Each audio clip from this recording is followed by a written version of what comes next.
Gracia y paz del Señor, todos los hermanos, esta mañana. Es una alegría, una vez más, el primer domingo del 2026, poder tener la nueva oportunidad de compartir la palabra del Señor. ¿Sí? Buen año, aprovecho, buen año para todos en el Señor. Que este año pueda ser un año donde podamos conocer más y experimentar más a nuestro amado Señor Jesús, ¿verdad? Ese es el deseo, ¿amén?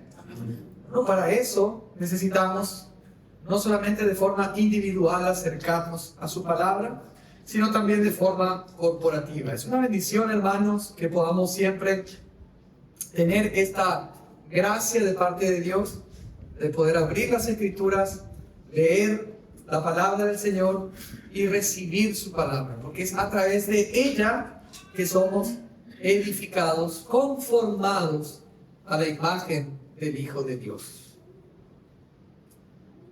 Hermanos amados, hay algo en el plan de Dios que tiene que ver con la preparación, ¿sí?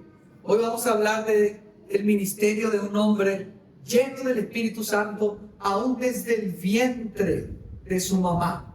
Imagínense, cuando fue ya concebido en el vientre de su mami, él ya estaba lleno del Espíritu Santo. Así dice la palabra del Señor, y me estoy refiriendo al ministerio de Juan. Juan, primo del Señor Jesús según la carne, ¿sí? Y es conocido como Juan el Bautista por el ministerio que él tuvo de la predicación acerca del bautismo de arrepentimiento. Hoy vamos a hablar de eso. Es muy importante el ministerio de Juan el Bautista porque es un ministerio que va a preparar la venida del Mesías, ¿sí? Así que vamos a ver eso esta mañana con la ayuda del Señor. Hermanos, cada vez que nosotros vamos a enfrentar algo importante en nuestras vidas o vamos a encontrarnos con alguien importante, ¿qué es lo que evidencia la apreciación de la importancia que le damos a ese encuentro o a esa persona? La preparación. Mientras más nos preparamos, más estamos demostrando la importancia de aquello que vamos a encontrar, el evento o la persona que vamos a encontrar, ¿verdad, hermanos? Cuando uno, por ejemplo, tiene que casarse, hay una preparación enorme, sobre todo de parte de la esposa, de la novia, para esas bodas, ¿verdad? Esa noche. También el esposo, claro, tiene que prepararse. Y hay una preparación enorme porque el matrimonio es algo muy, pero muy importante. Cuando uno tiene que rendir un examen muy importante que capaz le va a dar la posibilidad de tener su título finalmente o presentar su tesis, qué preparación previa, qué expectativa. Yo recuerdo cuando hace mucho tiempo jugaba, cuando había un partido importantísimo, hermanos, un partido decisivo, porque yo jugaba al fútbol, había una preparación, una expectativa enorme antes de ese momento tan importante. Así que mientras más nos preparamos y mientras más la preparación es grande, es importante, eso está de alguna manera anunciando la importancia de lo que estamos por enfrentar. ¿Amén? Juan el Bautista es un hombre que fue enviado por Dios para preparar el camino de aquel que es el centro de toda la existencia, de todo el universo, el motivo por el cual existen todas las cosas, que es Jesucristo el Señor. Pero no vino directamente sin antes la preparación de parte del Señor por medio de Juan el Bautista. Así que vamos al Evangelio de Lucas. Lucas al capítulo 3. Vamos a leer estos versículos con la ayuda del Señor. Bien, recorrido. Y después, una vez que leamos todos los versículos que corresponden a esta mañana, lo vamos a comentar con la ayuda del Señor. Lucas capítulo 3. Dice así su palabra. ¿Tenemos todos?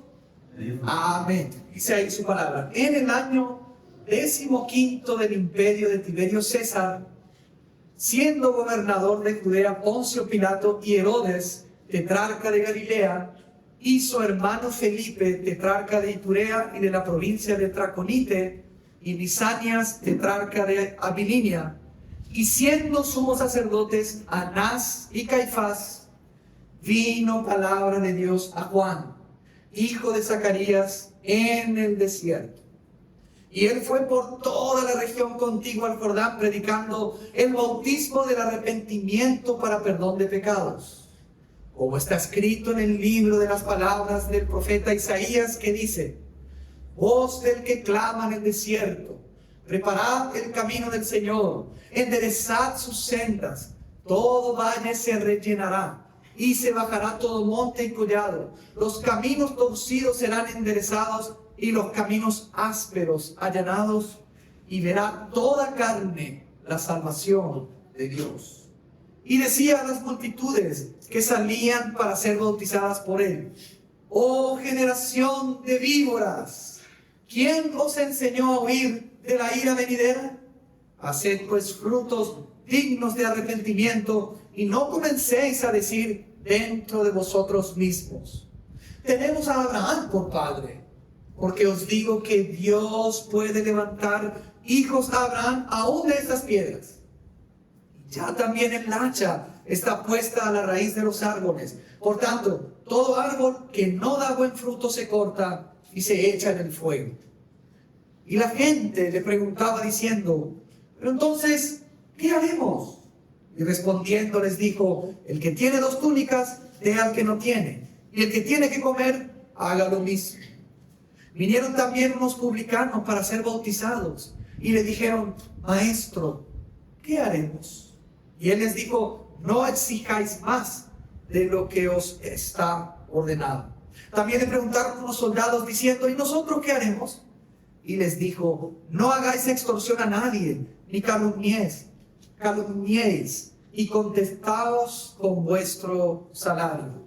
Como el pueblo estaba en expectativa, preguntándose todos en sus corazones si acaso Juan sería el Cristo, respondió Juan diciendo a todos: yo a la verdad os bautizo en agua, pero viene uno más poderoso que yo, de quien no soy digno de desatar la correa de su calzado. Él os bautizará en Espíritu Santo y fuego.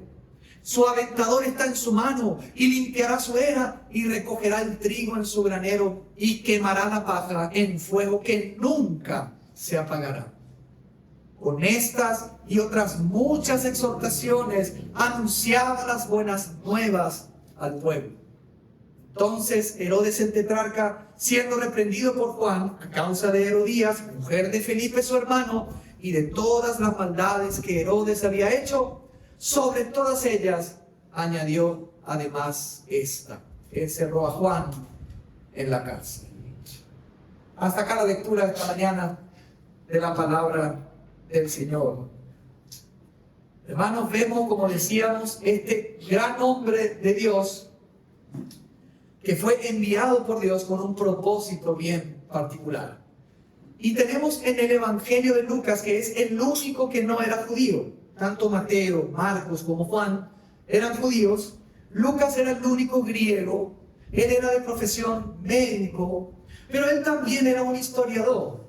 Lucas, de manera especial, se especializa, valga la redundancia, en contarnos, en narrarnos la historia, los eventos. Él, por ejemplo, en su introducción a su evangelio, le dice a este Teófilo que a él también le había parecido bien, después de haber investigado con diligencia todas las cosas desde su origen, escribírtelas por orden, oh excelentísimo Teófilo. O sea, Lucas es un historiador, y él nos cuenta que él había averiguado, él había hecho un trabajo de periodista, donde fue, entrevistó a las personas, conoció el lugar, conoció a los testigos que estuvieron con Jesús para narrarnos la historia, el evento más importante de la humanidad, de la historia de la humanidad, que es la venida del Hijo de Dios para salvarnos, la manifestación de Jesús.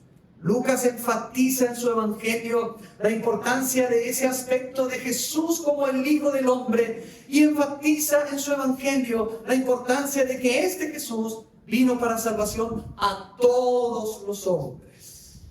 A Lucas le interesa poner en claro que este Jesús no vino solo para salvar a los judíos, sino que vino también para salvar a los no judíos, a toda carne. Como dice ahí, va a haber su salvación, y Jesús vino para salvación de todos los pueblos, porque él era griego, él no era judío.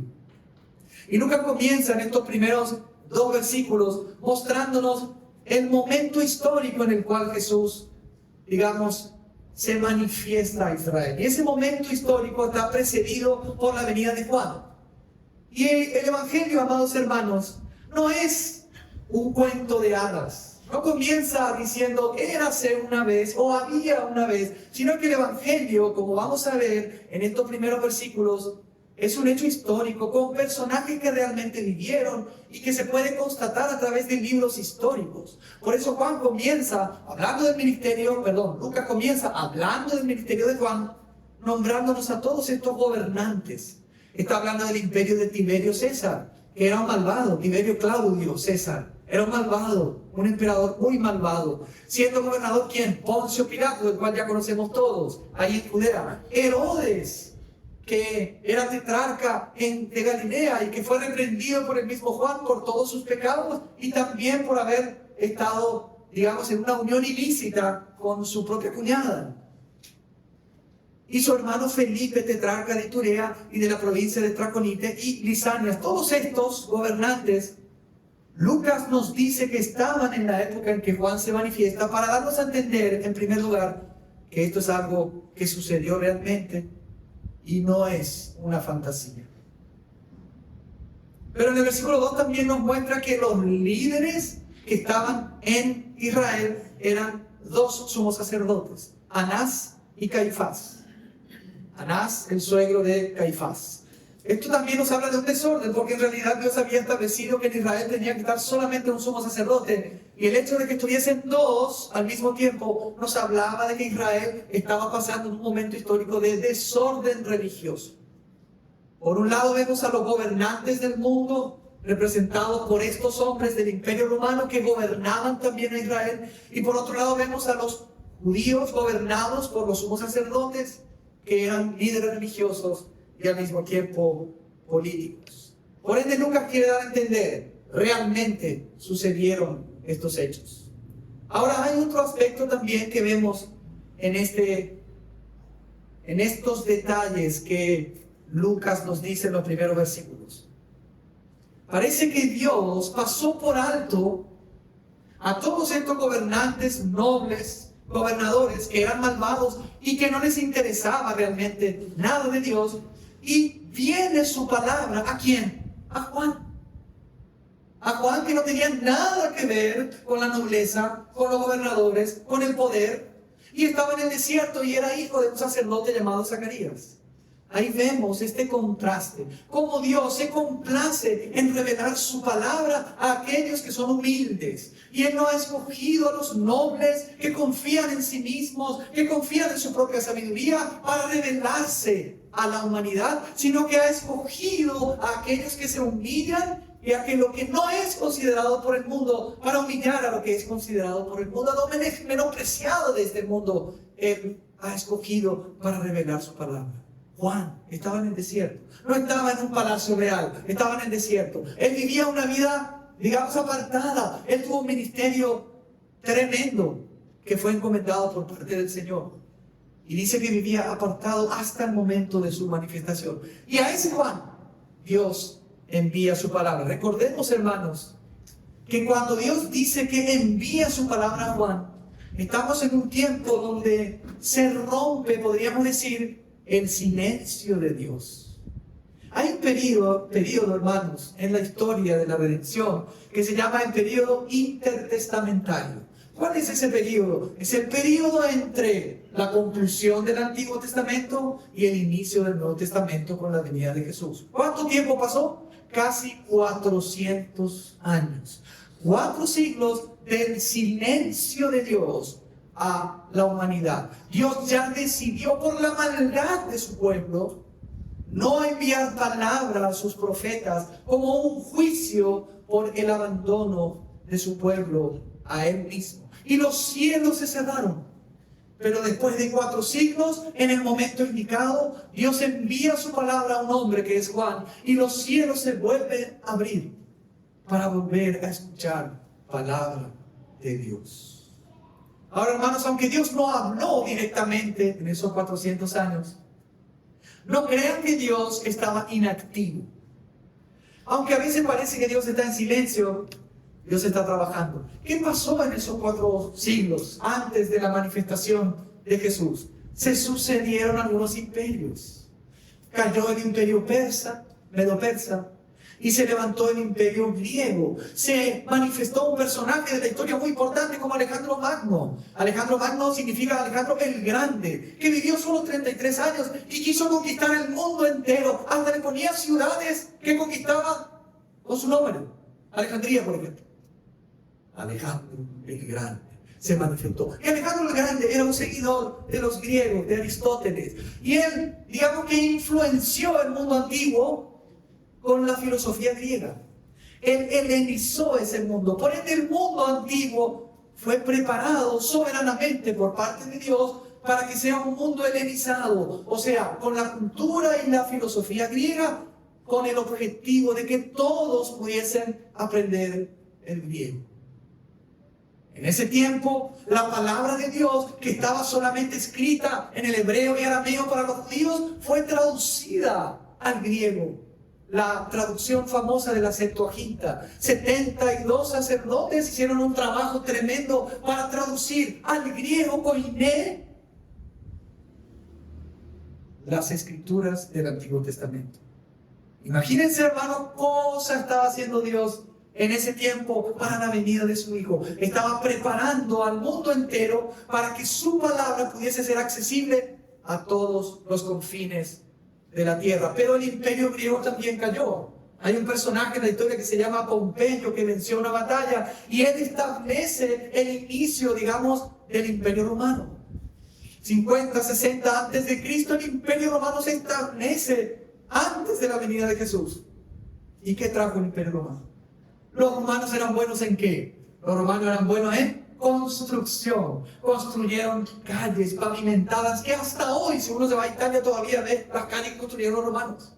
Porque eran calles que duraban, eran puentes bien hechos. Por ende, toda esa construcción de los romanos contribuyó para que el mundo pudiese tener más comunicación, para que el mundo pudiese tener más un acceso a otros países. O sea, Dios estaba preparando a la humanidad para que su palabra sea conocida en el mundo entero a través del griego y pudiese llegar a través del Imperio Romano y sus construcciones. El Imperio Romano trajo la paz. Era un periodo de paz que favoreció a la expansión y a la extensión del Evangelio de Jesucristo. O sea que Dios, aunque estaba en silencio de forma directa, estaba trabajando en la historia para la venida de su Hijo. Pero Dios no se limitó a hacer ese tipo de preparaciones, quitando y poniendo reyes, sino también enviando al precursor del Mesías. ¿Y quién era ese precursor? Su primo, Juan el Bautista. Y dice que en el verso 2, siendo sumo sacerdote de Anás y Caifás, vino palabra de Dios a Juan, hijo de Zacarías, en el desierto. Pero ¿qué hizo cuando Juan recibió esa palabra? Y él fue por toda la región contigua al Jordán, predicando el bautismo del arrepentimiento para perdón de pecados. ¿Qué hizo Juan una vez que recibió esa palabra? Hermanos, recorrió toda la parte, digamos, que limitaba con el río Jordán, que comenzaba allá en el norte de Israel, en la zona de Libia y de Siria, y descendía hasta el Mar Muerto. Toda esa región continua fue el territorio donde Juan recorrió predicando un evangelio, podríamos decir, de arrepentimiento y de preparación para la venida del Mesías. Juan era un hombre lleno del poder del Espíritu Santo. Juan no tenía, como se puede decir hoy, pelos en la lengua. Él decía las cosas como estaban. Recibió la palabra del Señor, fue preparado para esa misión, y cuando recibe esa encomendación, él va por toda la región continua al Jordán, predicando una palabra clara, una palabra que es necesaria volver a predicar hoy, una palabra que necesitamos volver a escuchar. Arrepentidos, abandonar la vida de pecado. Él impide abandone su mal camino y vuelva hacia Dios de corazón, que tendrá de él misericordia y perdonará sus pecados. Juan tenía en el corazón el deseo no solamente de hablar aquello que había recibido, sino que a través de aquella predicación el pueblo pudiese estar preparado para la venida de aquel que los iba a salvar, que los iba a restaurar a una relación con Dios. Este hombre tenía una misión: predicar el bautismo del arrepentimiento para perdón de pecados. Ahora, este hombre había sido profetizado por Isaías 7 u 8 siglos antes de Cristo. ¿Ya se había escrito de quién? De Juan. Dice como está escrito en el libro de las palabras del profeta Isaías, que dice: voz del que clama en el desierto, preparad el camino del Señor, enderezad sus sendas. Hermanos, Juan tenía como propósito preparar el camino del Señor. Hermano, cuando tiene que haber una visita presidencial de otro presidente a nuestra nación, ¿cómo nos preparamos para recibir un presidente, por ejemplo, importante? ¿Qué se hace en la ciudad? Se arreglan las calles, se esconden las cosas que no son tan lindas, para facilitar la llegada de ese rey y el tránsito de ese rey hacia la casa, digamos, política, donde va a ser recibido por el presidente de la nación.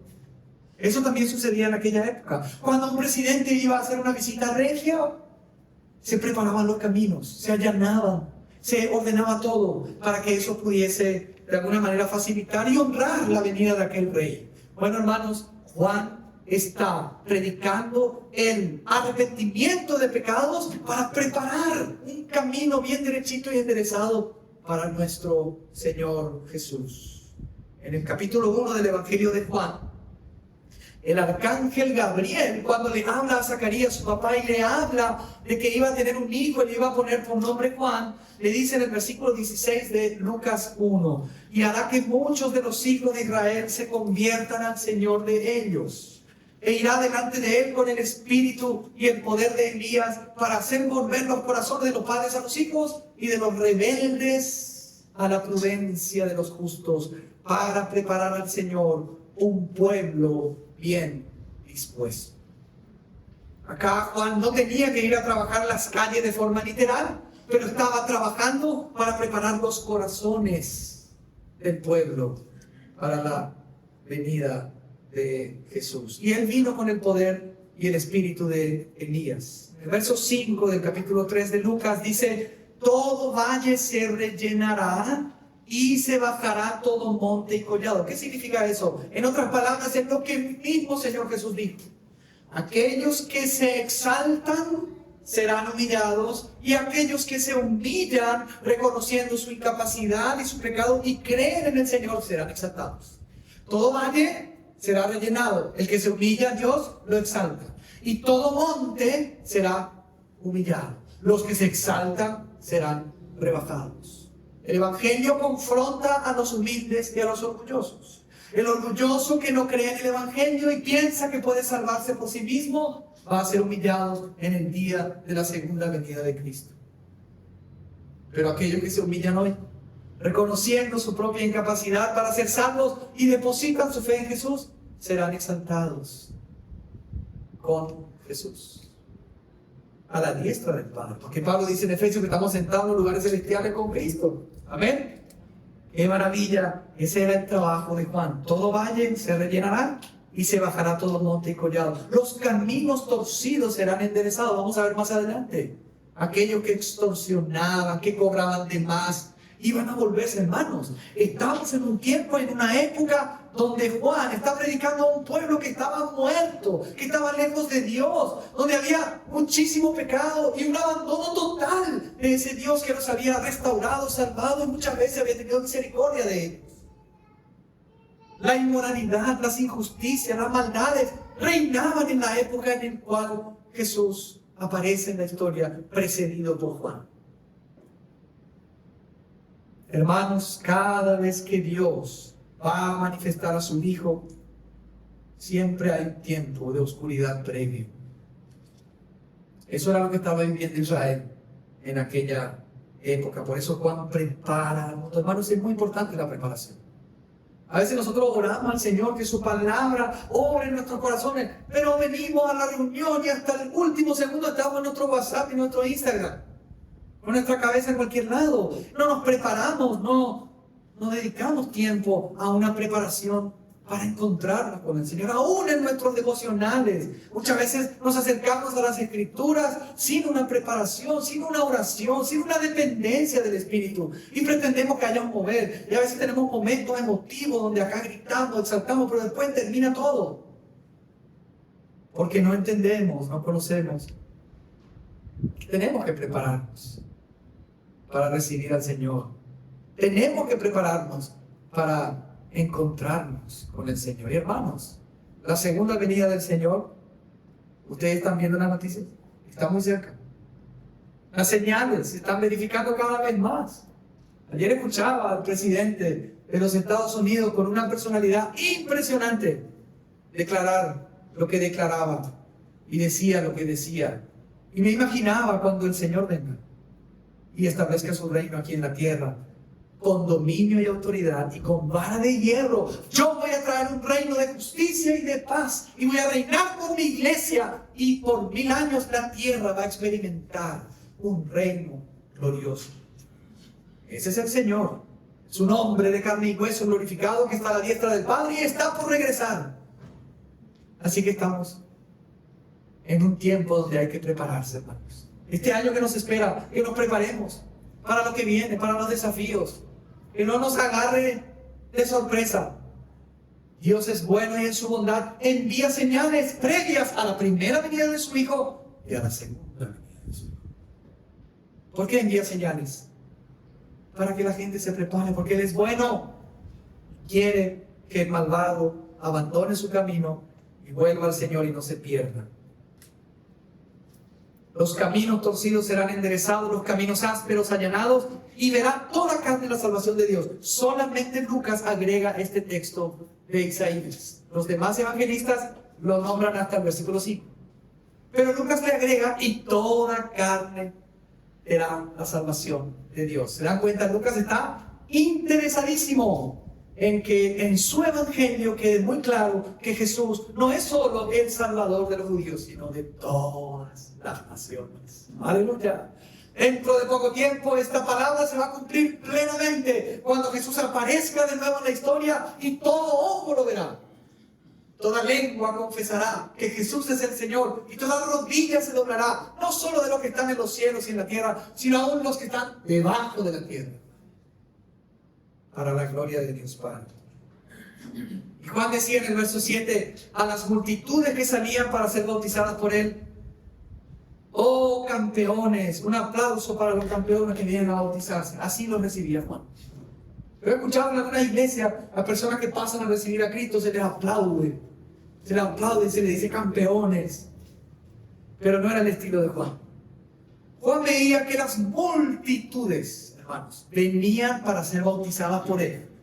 Cuando Juan ve la escena, Juan tiene el discernimiento de parte de Dios y logra ver los corazones de las personas que vienen.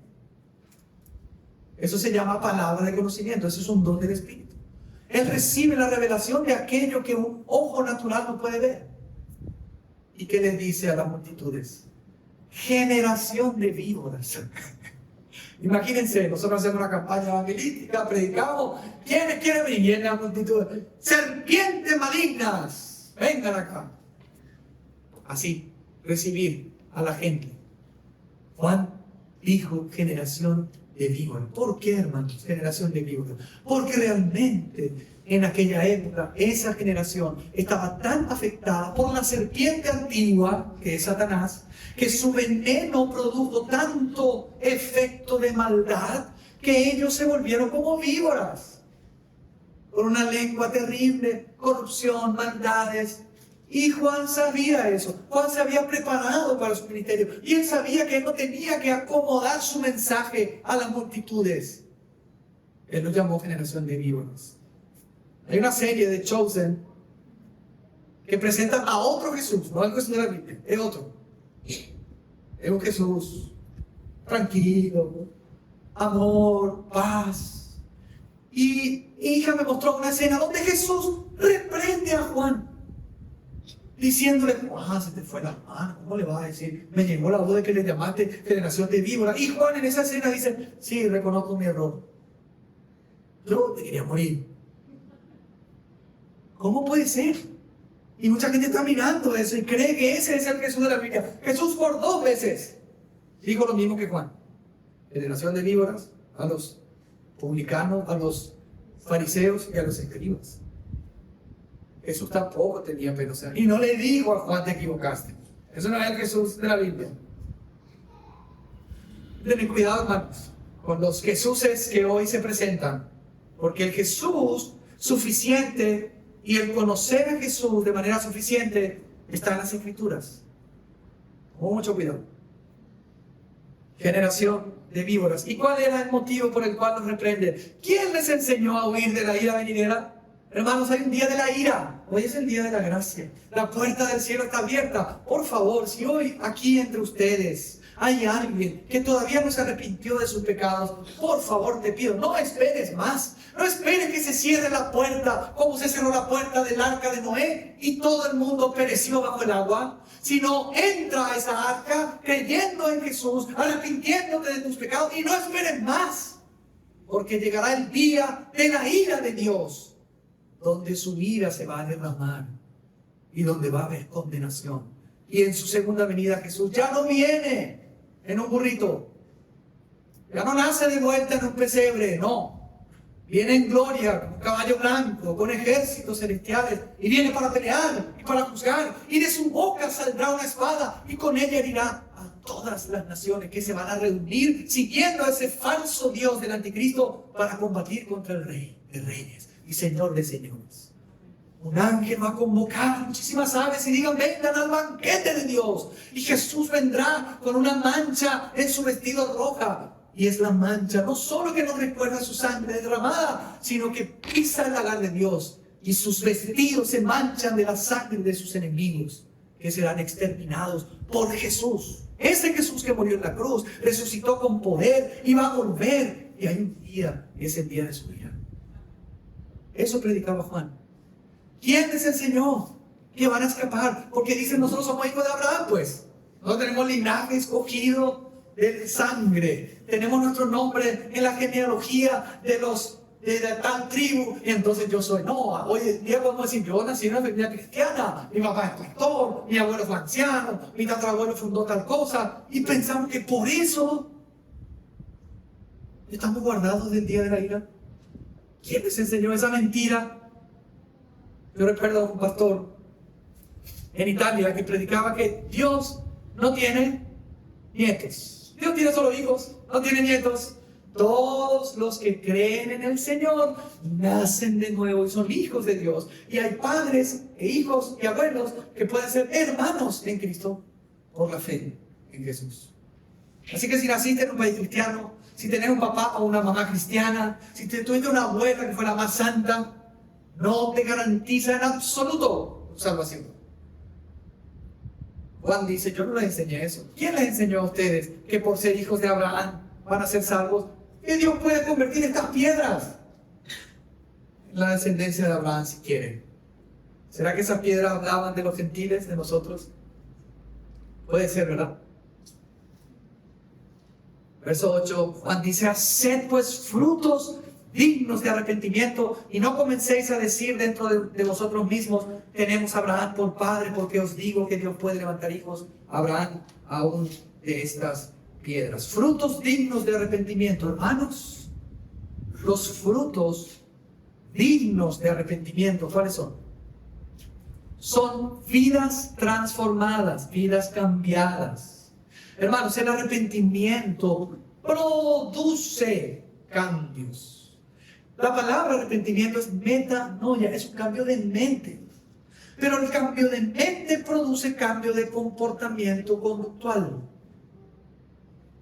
Eso que dicen: yo me arrepentí, pero siguen igual que antes o peor que antes, pero yo me salvé por gracia, parece que están engañados. Y tenemos que predicarles y decirles: examinate para ver si realmente estás en el Señor. Porque uno que se arrepintió de verdad vive una vida de arrepentimiento y manifiesta frutos dignos de arrepentimiento. No somos salvos por los cambios, pero cambiamos porque somos salvos. Santiago decía, hermanos, claramente, una fe sin obras está muerta. ¿De qué me sirve a mí decir que tengo fe? Puedo decir mil cosas, pero si mi vida no ha sido afectada poderosamente por el Evangelio de Cristo, yo probablemente lo que tengo es una religión. No tengo una vida viviendo en mi interior que me transforma. Así que examinémonos. Juan estaba confrontando al pueblo y entonces dice en el verso 9, el hacha ya está puesta a la raíz de los árboles. ¿Quiénes son aquí los árboles? Los hombres. Ya el hacha está puesta a la raíz. ¿Alguna vez vieron un árbol que se corta ahí a la raíz? Está puesta a la raíz para echar a esos árboles. Por tanto, todo árbol que no da buen fruto se corta y se echa en el fuego. ¿De quién está hablando el Señor? El tiempo de su venida con el hacha ya está cerca. Y ya está ahí en la raíz. Ya está el Señor por efectuar su juicio. Y todo árbol que no da buen fruto manifiesta que no es un árbol bueno, porque el árbol bueno se conoce a través de su fruto. ¿Vos querés saber si un árbol está enfermo o está en salud? Agarra su fruta y mirá. Si la fruta es buena, el árbol es bueno. Si la fruta es mala, el árbol es malo. Sencillo. Queremos saber si hay creyentes genuinos o creyentes falsos. Mira el fruto. Mira su vida. Fácil, ¿verdad? Y los que no tienen buenos frutos, dice que el Señor no. ¿Por qué no tienen buenos frutos? Porque no recibieron la gracia de Dios transformadora en su interior. Verso 10, la gente preguntaba entonces, ¿qué haremos? A mí me recuerda este versículo 10, lo que los judíos hicieron cuando Pedro predicó en el día de Pentecostés. Pedro predicó por primera vez en el día de Pentecostés y se acercaron, hermano, ¿qué haremos? Todo ese pueblo estaba siendo convencido por el Espíritu Santo y le dijeron, ¿qué haremos? Y acá Juan empieza a hablar a diferentes clases de personas. Primero dice a todos, en general, que compartan alimento con lo que no tienen y ropa con lo que no tienen. Hermano, la vida de arrepentimiento genuina manifiesta buenas obras para con el prójimo. Cambien. Si alguno tiene 2 túnicas, le dé al otro. Si alguno tiene comida, le dé al que no tiene. Es muy práctico aquí, Juan. Ese es el verdadero arrepentimiento. Pero también vinieron los publicanos. Y los publicanos sabían que cobraban de más, se enriquecían. Y le dicen a Juan, maestro, ¿qué haremos? ¿Y qué le dice Juan? Simple, no exijan más de lo que os está ordenado. Miren, no les dijo, renuncien a cobrar impuestos para Roma. No, quédense ahí. Pero sean honestos. Un cristiano que trabaja en la política, en el gobierno, en la casa del Ministerio de Hacienda, está perfecto. Tal de que sea honesto y lleve el evangelio del reino y una vida de arrepentimiento ahí donde está. No exijáis más de lo que os está ordenado. Pero también se acercaron soldados. Yo no sé si aquí puede ser que sean soldados romanos o algunos judíos que también eran parte del ejército gobernado por el Imperio Romano. ¿Y nosotros qué haremos? 3 cosas no tienen que hacer los soldados. Nada de extorsionar a nadie, no calumniéis y conténtense con vuestro salario. Hermanos, cosas simples, prácticas, que evidencian un arrepentimiento genuino para con Dios. Ahora, hermano, yo quiero aclarar, no es que estas personas por hacer esos cambios se salvaron. Ninguno de ellos por hacer esos cambios se salvaron. Sino que simplemente el arrepentimiento genuino produce estos cambios. ¿Se entiende, hermanos? Es muy importante, esto es el ABC, pero es importante. Hermanos, ¿qué está haciendo Juan? ¿Cuál era el propósito de Juan? Preparar un pueblo bien dispuesto. Predicaba el arrepentimiento. Cuando ellos se bautizaban con el bautismo de Juan, no es el mismo bautismo cristiano. Ellos ya practicaban en aquella cultura el bautismo para a veces cambios de una inauguración, se le recibía en alguna sociedad o se cambiaban de partido. Era una práctica común el tema del bautismo. El bautismo público evidenciaba que estas personas no tenían vergüenza de decir delante de los demás que ahora se estaban volviendo a Dios y estaban abandonando su vieja vida. Verso 15, este es clave, hermanos. Vamos acercándonos al final. Como el pueblo estaba en expectativa, preguntándose en sus corazones si acaso Juan sería el Cristo. O sea, ¿qué había en el pueblo, hermanos? Gracias al ministerio de Juan, se creó una expectativa. Y en los corazones todos se preguntaban, ¿no será este Cristo?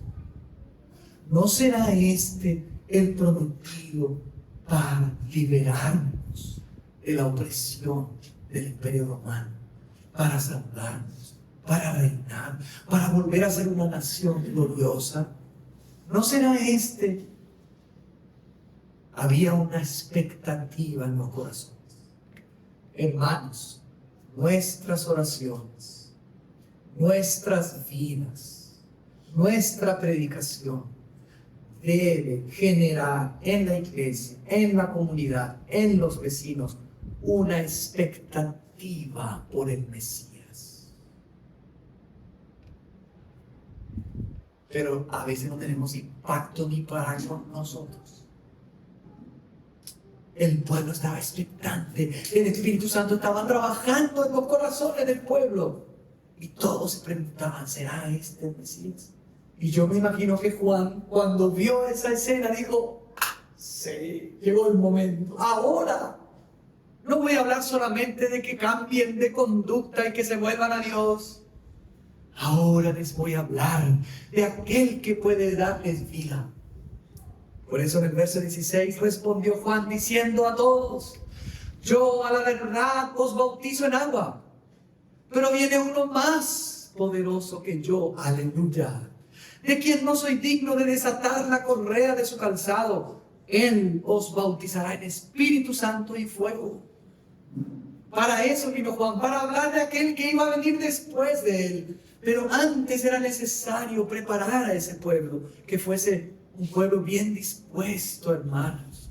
Generalmente nosotros cuando nos vamos a evangelizar buscamos lugares donde a nadie le interesa de Dios y están en pleno pecado, nos vamos y le hablamos de Jesús. ¿Así hacían los apóstoles? No, hermanos, no. Los apóstoles comenzaban por lugares y personas que ya tenían de alguna manera una cierta búsqueda hacia las cosas de Dios. Es impresionante. A veces nosotros queremos que se saque la gente que está en la plaza en otra y nos vamos y evangelizamos. No, yo no digo que está mal evangelizar, pero tenemos que ser astutos y preparar y buscar a aquellos que realmente están predispuestos para escuchar el Evangelio y aprovechar esas oportunidades, porque hay gente que pregunta. Hay hijos nuestros que vienen y golpean nuestra puerta y nos piden, papá, quiero otro libro. Aprovechen y denle, pero hay hijos que no les interesa nada y ni preguntan, porque sus corazones todavía están desinteresados. ¿Qué tenemos que hacer? ¿Forzarle y darle un libro para que lea? No, orar al Señor y preparar y llorar por ellos y esperar que la obra del Espíritu convenza su corazón y se despierten para que vean que necesitan de Cristo y que sus almas están corriendo el peligro del fuego eterno si no se despiertan. Pero están dispuestos a alimentar a aquellos que han manifestado un deseo. Hermanos, necesitamos predicar el Evangelio. Necesitamos motivar a la gente. Necesitamos estímulos de hombres llenos del Espíritu Santo y mujeres, familias enteras que proclamen el Evangelio como el mensaje que es realmente. Es el mensaje más importante porque es el que va a salvar un alma del infierno. El pueblo estaba expectante. Juan dijo, no soy yo, viene otro que es más poderoso que yo. Mi bautismo es simplemente con agua y esa agua no purifica nada, es un símbolo. Pero aquel que viene después de mí, ese sí, les va a bautizar en Espíritu Santo. O sea, les va a dar un bautismo interno Les va a dar una nueva vida. Va a quitar el corazón de piedra, va a poner el corazón de carne y pondrá un espíritu nuevo en ustedes para que reciban vida y vida eterna, vida en abundancia. Es necesario nacer de nuevo por el Espíritu. Claro, esta palabra se cumple en el día del Pentecostés, donde Dios envía su Espíritu y bautiza a aquellos que estaban ahí reunidos esperando para ser bautizados, todo por el Espíritu Santo, en el cuerpo de Cristo, que es la iglesia. Aleluya. Él os bautizará en Espíritu Santo y fuego. Por un lado, Juan predica el bautismo en el Espíritu Santo, pero también predica el bautismo en fuego. Jesús no vino solamente para salvar, sino va a volver para juzgar. Versículo 17 se comenta, se explica el versículo 16. Su aventador está en su mano y limpiará su era y recogerá el trigo en su granero y quemará la paja en fuego que nunca se apagará. Evidentemente, acá el bautismo en fuego es un bautismo de juicio y condenación eterna en la segunda venida del Señor. Ya el hacha está puesta, ya su aventador está en su mano. El aventador es un instrumento de agricultura, de cosecha, como una pala que tiene así como dedos. ¿Y qué hace cuando ya llega el trigo y se empieza a cosechar? Lo recoge, ¿sabe qué hace? Lo tira al aire. Y espera que haya viento, si hay viento mejor, porque al tirar el trigo al aire, la paja la lleva el trigo y la separa del trigo, y el trigo por su propio peso cae a la tierra. Se recoge ese trigo y se lo lleva al granero, y lo demás que parecía, pero no tenía peso, no tenía realidad, fue llevado por el viento. Puse a ver alguna imagen espectacular, ¡pum! Tiran arriba, ¡pum! Y el viento separa el viento. Dice que cuando el Señor vuelva, la iglesia, los suyos, seremos arrebatados de la tierra para reunirnos con Él en los aires. Él va a hacer una separación de los suyos, de los que no son suyos. Ese es el bautismo de fuego, un bautismo de juicio. Hermanos, nosotros recordamos la muerte de nuestro Señor. Recordamos que Jesús es un Salvador manso y humilde y quiere que todos se salven. Pero no nos olvidemos del otro lado de la moneda. Jesús también es poderoso. Jesús también dice que en un momento se enciende su ira. Jesús es justo y Jesús va a volver para juzgar y condenar y quemar a todos los que no han recibido el Evangelio, eternamente separados de Dios. Eso está en su palabra. Así que hay que hablar de la condenación, hay que hablar del infierno, hay que hablar del fuego. Que solo el fuego es eterno. Al parecer, más probable, que estoy muy convencido de eso, el tormento de los que están ahí es eterno. ¿Podemos imaginar semejante juicio? Como han atentado contra un Dios eterno, sufrirán condenación eterna. ¿Quién quiere que su vecino se vaya al infierno a quemarse para siempre? Oremos. ¿Tenés una lista de oración con personas, con nombres? Porque nosotros decimos, no quiero, pero después actuamos, hacemos, hablamos, aprovechamos la oportunidad para hablar de Cristo. Estamos orando por nuestros hijos que capaz se están encaminando a ser separados del trigo para ser quemados. Yo creo que el trigo son los hijos del reino y el granero, yo creo, es el milenio o es el cielo, es el lugar que Dios preparó para nosotros, sus hijos, para reinar con Él. Oh Señor, ayúdanos.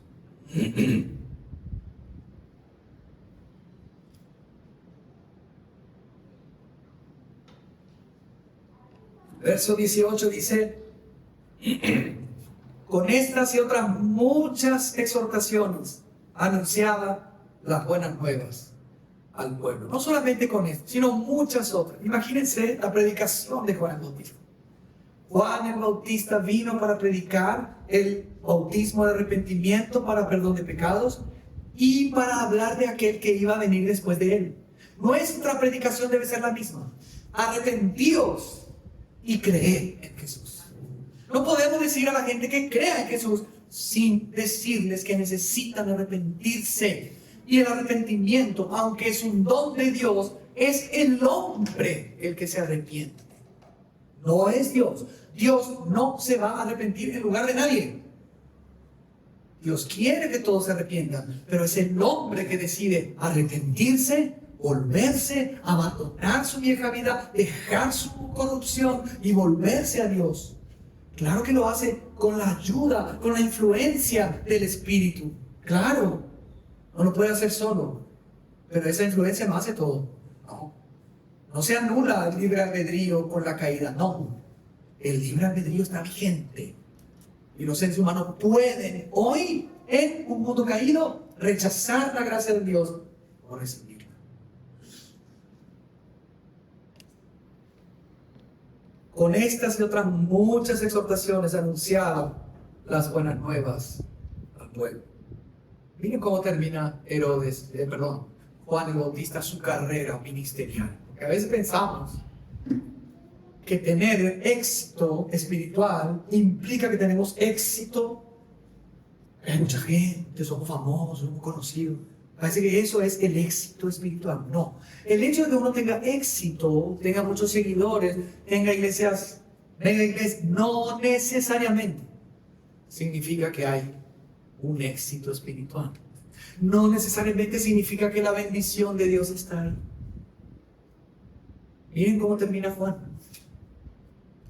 Entonces Herodes el tetrarca, siendo reprendido por Juan a causa de Herodías, mujer de Felipe su hermano, y de todas las maldades que Herodes había hecho, sobre todas ellas añadió además esta: encerró a Juan en la cárcel. Esto pasó como unos 18 meses después. Pero ya Lucas está terminando el ministerio de Juan para concentrarse en el bautismo de Jesús, en la genealogía de Jesús y en el ministerio de Jesús, porque es Jesús el personaje central de los evangelios. El evangelio es acerca de Jesús, no de Juan el Bautista. Juan el Bautista fue el que fue enviado para preparar, pero es Jesús el personaje central. ¿Por qué se fue a la cárcel? Siempre en el Chosen. Seguramente lo que están viendo es, analicen lo que estén viendo del Chosen, analicen. Siempre ahí Jesús le dice a Juan el Bautista, pero oigan, los líderes, con relación a esto, los líderes religiosos se comportan así, no es necesario, como que le da a entender que no era necesario que fuese tan tajante con Herodes. ¿Será cierto? Yo no veo eso en las Escrituras. Yo, sin embargo, veo que Dios aprueba que Juan no rehusaba condenar y manifestar el pecado de un líder en ese tiempo como Herodes. Herodes estaba actuando de forma pecaminosa y Juan se lo decía. Y no solo eso, no solamente estás teniendo una mujer que no te pertenece, sino muchas otras cosas. Y Herodes, cansado de ser confrontado por el pecado, o tenía la posibilidad de arrepentirse y volverse a Dios, o endurecerse. Se endureció y quitó a Juan del medio y lo puso en la cárcel. Añadió otra de sus maldades, metiendo a Juan en la cárcel. Pero hermanos, vemos este hombre lleno del Espíritu Santo, predicando el bautismo del arrepentimiento y preparando al pueblo de Israel para la venida del Mesías, sin pelos en la lengua, hablando a las personas que era necesario volverse al Señor y testificando claramente que no era él el Cristo, sino aquel que venía después de él, que era mayor que él y que iba a bautizar con Espíritu Santo y fuego. El Señor pueda este año, hermanos, bautizar a muchos en el Espíritu Santo. Oramos para que este año pueda ser un año fructífero, donde a través de la obra evangelística de la iglesia, la vivencia del Evangelio, podamos ver más vidas transformadas por el Evangelio. bautizadas por el Espíritu Santo, que el Señor los bautice en su propio cuerpo por el Espíritu, para que eviten el bautismo del fuego que se viene, porque la ira de Dios es una realidad y una verdad que se va a cumplir. Oremos, preparémonos para este año, que sea un año rico, pero que sea un año rico porque no solamente lo enfrentamos así, sino que nos preparamos. Preparémonos, hermanos. En este tiempo, este mes de enero es un mes de reflexión, de oración, de ayuno, preparándonos, hermanos. No crean que vamos a ver la mano de Dios moviéndose si no oramos, si no buscamos de Él, si no intimamos con Él, si no nos preparamos. Oremos por nuestros hijos, por nuestros matrimonios, por la iglesia, hermanos. Estamos en una guerra. No nos cansemos de hacer el bien. Amén. Proclamemos el Evangelio de Cristo hasta su segunda venida. Vamos a orar.